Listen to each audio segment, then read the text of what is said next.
Bonjour chers frères et sœurs et bienvenue au Divin Centre Spirituel. Aujourd'hui nous allons parler de Dieu. Qui est Dieu?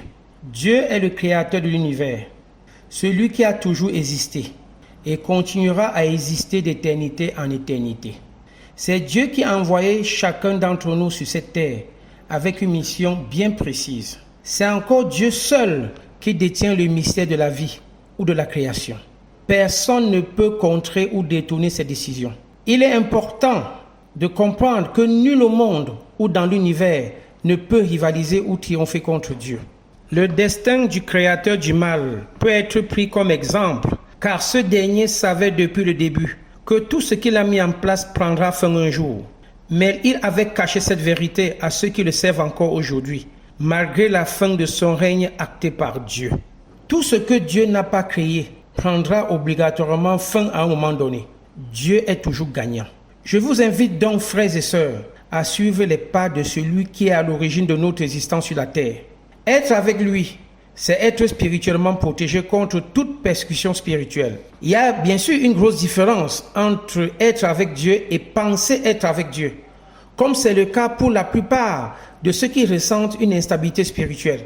Si vous subissez un jour une attaque spirituelle, cela veut dire qu'à ce moment précis de votre vie, vous vous êtes éloigné de Dieu par le péché ou la lacune. Si ce cas de figure vous concerne, je vous invite à suivre sur notre chaîne l'enseignement sur les lois de Dieu. Quelle est la meilleure manière d'appeler Dieu? En réalité, Dieu n'a pas de nom. Il est le créateur de l'univers et de tout ce qui le compose positivement. Il est tout et peut tout. Il est notre Père à tous. Cependant, chacun peut l'appeler comme il le souhaite. C'est la raison pour laquelle son nom diffère en fonction des langues, des cultures et même des tribus.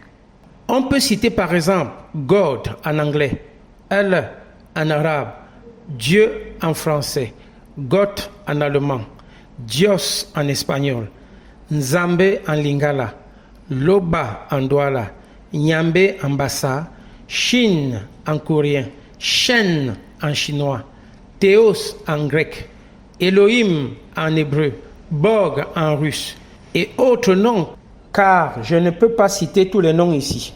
Le plus important est d'associer à chaque nom prononcé le créateur de toutes choses, celui qui est la force suprême et le tout-puissant. On peut très bien prononcer le nom de Dieu et penser à une autre entité, ce qui n'a pas le même effet. Dieu n'est pas exclusivement masculin ou encore féminin, il est les deux en même temps. L'homme et la femme ont tous les deux été créés à l'image de Dieu, même si chacun peut jouer un rôle différent pour la pérennité de la création. Mon frère, ma sœur, quelle que soit ton origine socio-culturelle, détourne-toi du culte de toute créature vivante ou décédée. Attache-toi à Dieu qui contrôle tout et qui a tout créé de positif. Tu n'as même pas besoin de prononcer son nom. Pense à lui fortement et il manifestera en toi sa présence et son amour. Que la gloire de Dieu se manifeste dans ta vie et que sa vérité prenne le dessus dans les consciences collectives. Gloire à Dieu.